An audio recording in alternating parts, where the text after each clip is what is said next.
बढ़त भी काम हो इधर बाइक ये सेट हां ऐसा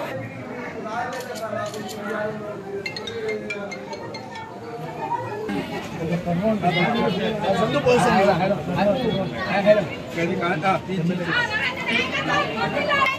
फोटो खींचो बाबा फोटो खींचो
నేను ఒకటే మిమ్మల్ని అందరినీ కూడా కోరుకుంటున్నా, ఈ రానున్న ఎన్నికల్లో జగన్మోహన్ రెడ్డి గారిని ఢీ కొట్టడానికి ఈ రాష్ట్రంలో ఉన్న అన్ని పార్టీలు ఏకమైనాయి అంటేనే జగన్మోహన్ రెడ్డి గారికి ప్రజల్లో ఎంత బలం ఉందనేది ఆ పార్టీలు నమ్ముతున్నాయో మీకు అందరికీ కూడా స్పష్టంగా కనపడుతోంది.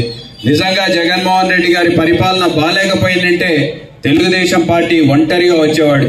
కానీ ఈ రోజు తెలుగుదేశం పార్టీ ఒంటరిగా వచ్చే ధైర్యం గాని సాహసం గాని వాళ్ళు చేయలేకపోతున్నారు. కాబట్టి మిత్రులైనటువంటి బీజేపీని వెంట పెట్టుకొని వస్తున్నారు, జనసేనను వెంట పెట్టుకొని వస్తున్నారు. అదే కాకుండా వారి కుటుంబ సభ్యురాలైనటువంటి చెల్లెని కూడా ఈ రోజు ఈయన మీదకి ఉసిగొలిపి ఈ రోజు కాంగ్రెస్, సిపిఐ, సిపిఎం కూడా మన ఓట్లని చీల్చడానికి చేస్తున్నటువంటి ప్రయత్నం మీరందరూ కూడా గమనిస్తున్నారు. ఇక్కడ ఉన్నటువంటి అక్క చెల్లెమ్మలు గాని అన్న తమ్ముళ్ళు గాని అందరూ కూడా బాగా ఆలోచించండి.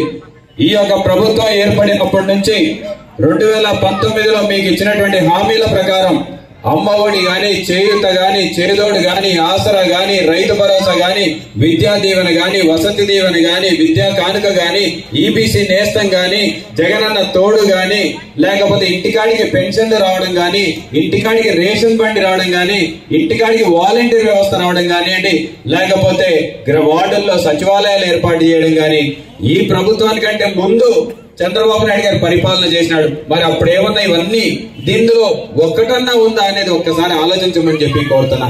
వైఎస్ఆర్సీపీ పార్టీకి ఓటేయమని చెప్పేసి మిమ్మల్ని అందరినీ కూడా విజ్ఞప్తి చేస్తున్నా. ఎందుకంటే ఇక్కడ కావాల్సింది కులాలు కాదు, మతాలు కాదు, రాజకీయాలు కాదు. పేదవాళ్ళకి మంచి చేసే ప్రభుత్వమే రావాలి. పేదవాళ్ళకి వారి అకౌంట్లలో న్యాయం చేసే ప్రభుత్వమే రావాలి.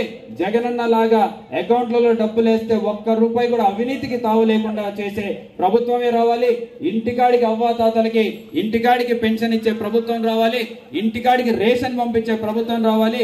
వాలంటీర్ వ్యవస్థని తీసుకొచ్చినటువంటి ప్రభుత్వం కావాలి అని చెప్పేసి మీరందరూ కూడా అడుగుతున్నారు. మరి అటువంటి ప్రభుత్వం జగన్మోహన్ రెడ్డి గారి కంటే మునుపు చంద్రబాబు నాయుడు గారు 14 సంవత్సరాలలో ఒక్కటన్నా చేసినాడా అనేది ఒక్కసారి ఆలోచించండి. ఒక పక్కన బీజేపీ, జనసేన, తెలుగుదేశం ముగ్గురు కలిసి మా ఒక్క పోలీసుకు కొట్లాడుతున్నారు. జగనన్న మీకు తెలుసు ధైర్యం ఉండి ఎంతో మంది ముఖ్యమంత్రి కొడుకులు లీడర్లు అయినారు, కానీ ముఖ్యమంత్రులు కాలేకపోయినారు. జగన్ ఒక పట్టుదలతో ముఖ్యమంత్రి కావాలని అట్లనే కష్టపడి ఎదురు తిరిగి చాలా మందికి సీనియర్స్ ఆయనకి రాకూడదు అని చేసేది కూడా ఆ కుట్రలకి ఎదురు తిరిగి ఆయన సాధించినాడు. 30 సంవత్సరాల నుంచి రోడ్లు లేక కష్టపడుతున్న ఉర్దూ లైబ్రరీ సందుకి మనం 30 సంవత్సరాల తర్వాత గడప గడపకి ఎమ్మెల్యే గారు వచ్చిన తర్వాత ఈడ రోడ్డు బాగాలేదని రోడ్డు శాంక్షన్ చేసినారు. ఇమీడియట్ గా 6 నెలల్లో ఆ రోడ్డు వేయడం జరిగింది.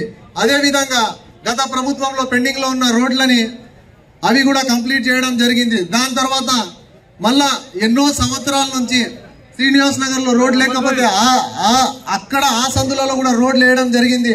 అదే విధంగా కల్వట్లు దాదాపుగా 19 కల్వట్లు మన చాన్బాడకి వేపియడం జరిగింది. అదే